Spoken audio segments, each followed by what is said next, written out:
வணக்கம் நட்புகளே. அழகான கிராமம், அழகான மாலை பொழுதில் ஒரு 2 பொண்ணுங்களை வச்சு ஃபோட்டோ எடுத்துருக்குறோம். எப்படி இருக்குன்னு பாருங்கள். இதோட பெரிய பியூட்டி என்னென்னா, எந்த ஃபோட்டோவுமே எடிட் பண்ணலை, எடுத்ததை அப்படியே ஒரிஜினலாக போட்டிருக்கோம். பாருங்கள் நட்புகளே.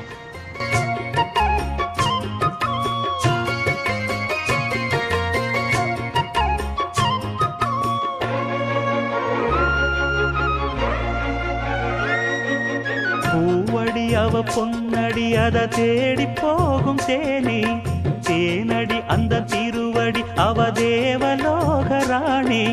தாழம் பூவு வாசம் வீசும் மேனியோ, அந்த 7 லோகம் பார்த்திராத தேவியோ. ரத்தினம் கட்டின பூந்தேரு உங்களை படைச்சதாரு, என்னைக்கும் வயசு 30.